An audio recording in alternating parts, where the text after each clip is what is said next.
ሰላም ጤና ይስጥልኝ የቻናሌ ተከታዮች እንዴት ናቸው? ደህና ናቸው ነባሮቹ በላይክ እንዲሁም ደግሞ አዲሶቹ ላይክ ሰብስክራይብ እያደረጋቸው አበረታቱኝ። እንግዲህ ያው ባለፈው አይተናል። እንግዲህ ሩታ ቡዜንና አብረሽን ስትከስ በምላሹ ደግሞ ቡዜ ሩታንና አክስቷ እንዲሁም ደግሞ ኤፍሬምን ሲከሱ አይተን ነበረ። ትናንትና ደግሞ እንግዲህ ክስ አነሳን ብለው ነበረ። ሲጀመር ያው እየተካሰሱ አይደለም፣ ያው ድራማ ነው በነገራችን። እና እንግዲህ ትናንትና ክሱ በመነሳቱ ደግሞ ሩታም እንዲሁም ደግሞ ገኒ አክስቷ በጣም ደስ ብሏቸው ነበረ። ዛሬ ደግሞ እንግዲህ ኤፍሬምና ሩታ እንግዲህ ሄርሜላና አብርሽን ጠርተው እንታረቅ ይቅርታ አድርጉልን ቢባል እንግዲህ እነሱም አንፈልግም ይላሉ። ምክንያቱም ያሉበት ምክንያት ምን መሰላችሁ?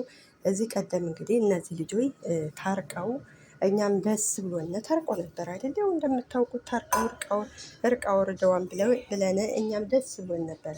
ነገር ግን በስተመጨረሻ እንግዲህ እርቁ ያው ውሸት ሆኖ እንደገና መልሰው ሲጣሉ አይተናቸው ነበር። እና አሁን ላይ እንግዲህ ሄርሜላም አብርሽም እንግዲህ ሩታንና ኤፍሬምን ያላመኑበት ምክንያት ምንድን ነው? ባለፈው ያደረጉን ነገር ቢፈጠርስ? ይቅርታ ማድረግ እኮ ችግር የለውም። ለማንኛውም ሰው እንኳን ለሚተዋወቅ ቀርቶ ብዙ ነገር ላሳለፈ ለሌላም ቢሆን ይቅርታ ይደረጋል።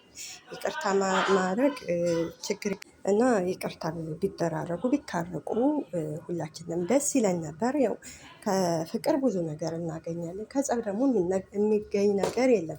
ነገር ግን አሁን ላይ እንደዚህ ታርቀው ደግሞ ይቅርታ ተባብለው በጎን ደግሞ ሌላ ቢሰሩስ ነው ችግሩ።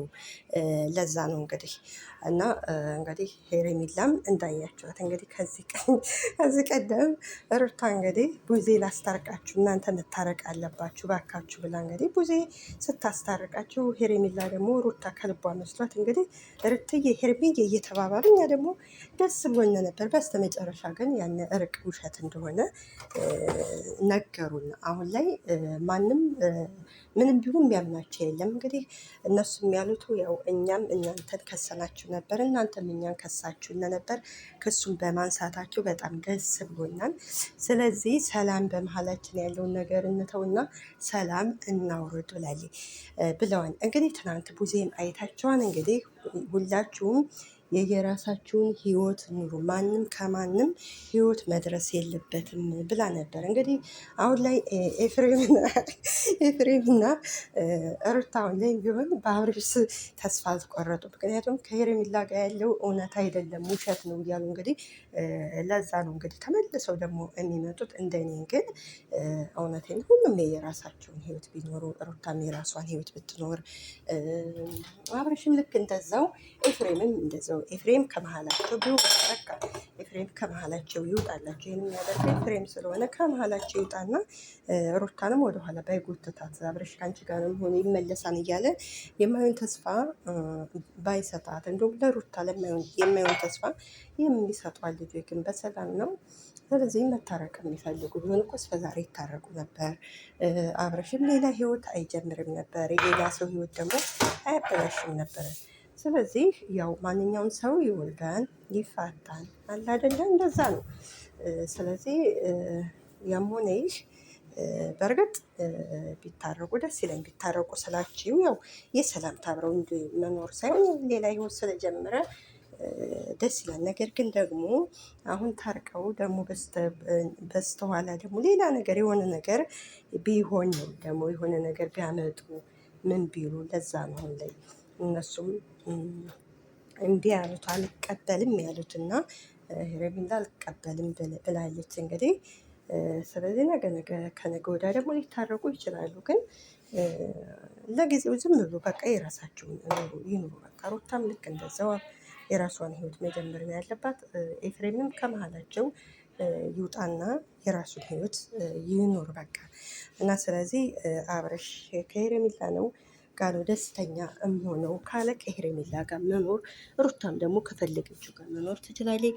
እንግዲህ ትናንትናም ሰምተናታል።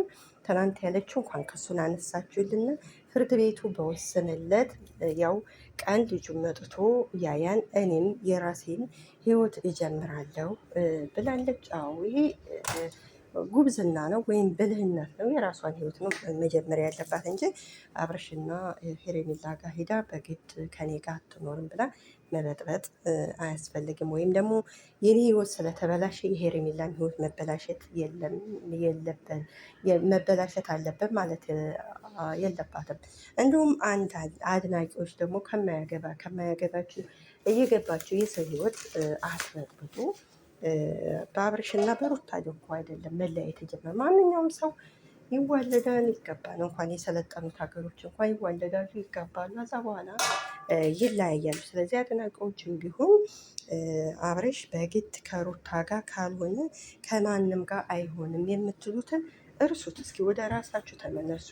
እስኪ ለራሳችሁን መጀመሪያ የምትወዱትን ውደዱ፣ አድንቁ፣ አይመለከተንም። ግን እናንተ በምታደርጉት ነገር ሌላ ሰው ይጎዳል። ስለዚህ እነሱም ይህ የራሳቸውን ህይወት ይኑሩ። አብረሽም ልክ እንደዛው፣ ሩታም ልክ እንደዛው እና ለማንኛውም ላይክ ሰብስክራይብ እያደረጋቸው